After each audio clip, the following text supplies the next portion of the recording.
SU, ketua-ketua pengarah jawatan dan agensi MOTEC ataupun SUB,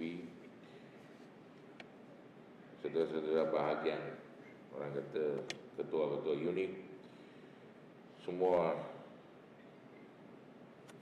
warga MOTEC yang dikasihi sekalian. Terima kasih semua saudara-saudari, pada pagi ini kita boleh bersama-sama berkumpul di Dewang ini mengadakan itu sesi walaupun amanat daripada saya sebagai menteri, tetapi pada mustahak kita mestilah bekerja satu tim ini pada mustahak. Tahun ini 2026 memang penting untuk kita